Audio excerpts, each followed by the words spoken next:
Hello दोस्तों, ये कहानी शुरू होने से पहले अगर आपने हमारे चैनल को सब्सक्राइब नहीं किया है तो जल्दी से सब्सक्राइब करके बेल आइकॉन दबा दीजिए क्योंकि हम आते हैं हर बार एक नई सुपर मज़ेदार कहानी के साथ। विराट बेटा, तुम कुछ भी करो, सौतेली माँ सौतेली ही होती है।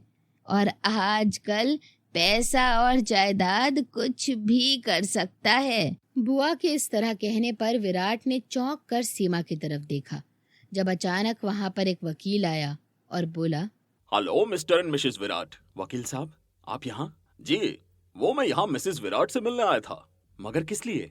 वो दरअसल आपने जो प्रॉपर्टी अंश बाबा के नाम की थी, उसे उन्होंने अपने नाम पर ट्रांसफर करवाई है। बस उसी के पेपर्स देने आया था। ये लीजिए। वकील वो पेपर्स देकर चला गया। पर विराट को वकील की बात सुनकर जैसे अपनी बुआ की बातों पर यकीन सा हो गया था। तभी वो बहुत अजीब नजरों से सीमा को देखते हुए बोला, इसका मतलब इतने दिनों से तुम ये जो सब कर रही थी, वो महज सिर्फ एक ड्रामा था, वो भी मेरी प्रॉपर्टीज के लिए। विराट, ये आप क्या कह रहे हैं? भला मैं ये सब कुछ कैसे कर सकती हूँ? तो ये वकील अभी क्या बकवास कर रहा था? अरे मैं तो तुम्हें एक फरिश्ता समझता था जिसने मेरे बेटे को दूसरी जिंदगी दी, और तुमने हमारा भरोसा जीतकर मेरी पीठ पर खंजर चला दिया। बोलो, क्यों किया तुमने ऐसा? बताओ, क्यों प्रॉपर्टी अपने नाम करवाई? विराट, वो चुप, एकदम चुप। अब एक भी लफ्ज अपनी इस झूठी जुबान से मत निकालना, वरना मुझसे बुरा कोई नहीं होगा। विराट, मेरी बात तो सुनो। मुझे कुछ नहीं सुनना। तुम्हें पैसे और प्रॉपर्टीज चाहिए ना? ठीक है, दे दूंगा। आखिरकार तुम हो तो उसी घटिया औरत की दोस्त। ऐसा कैसे हो सकता था कि उसकी फितरत और तुम्हारी फितरत अलग हो? आखिरकार एक दूसरे की संगत रही है ना इतने सालों से। खैर, तुम्हें जो चाहिए मैं तुम्हें देने को तैयार हूँ। बस तुम मुझे मेरा बेटा वापस कर दो। विराट, आप गलत समझ रहे हैं मुझे। ऐसा कुछ नहीं है जैसा आप समझ रहे हैं। और मुझे नहीं मालूम कि अंश कहाँ है। बस आप कुछ भी करें और मेरे बच्चे को ला दें। आए हाय, देखो तो कैसे टेसुएं बहा रही है।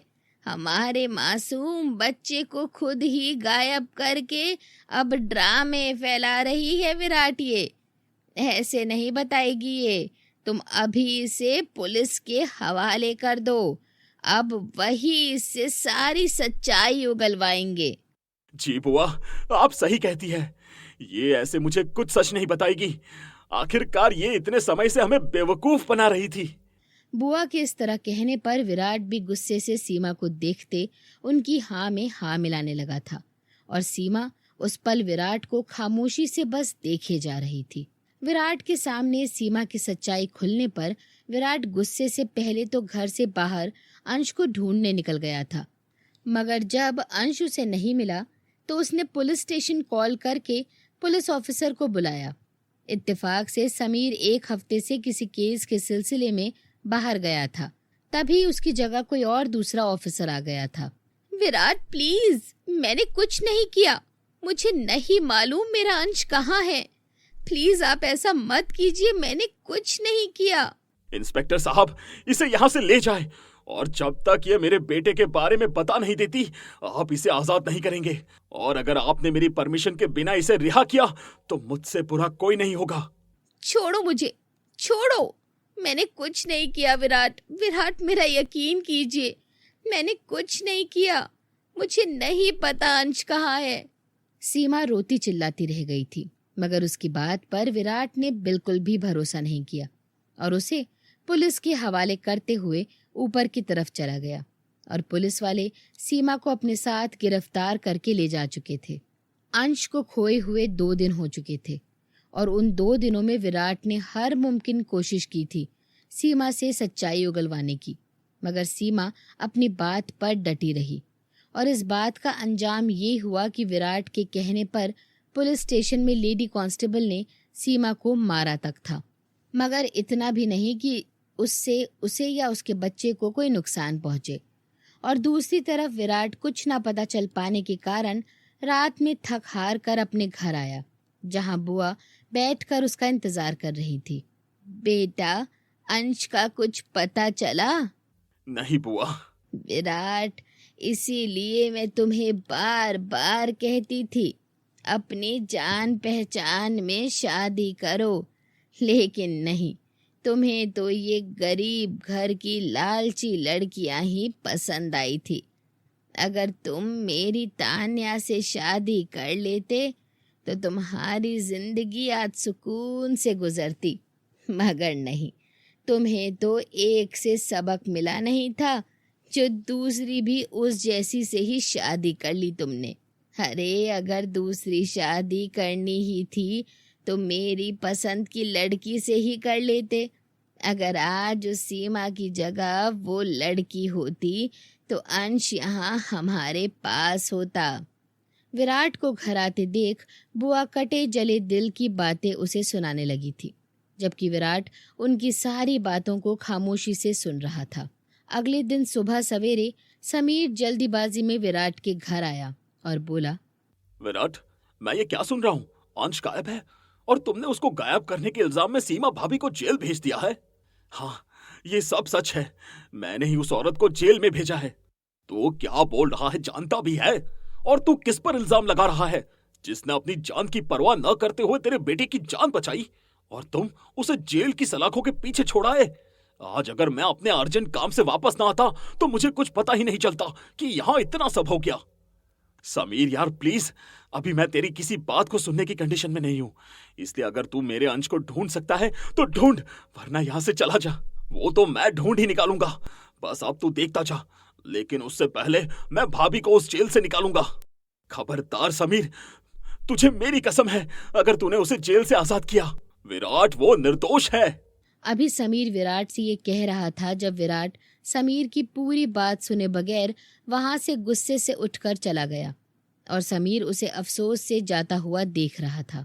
विराट से बात करने के बाद समीर पुलिस स्टेशन आकर सीमा के पास आ गया था।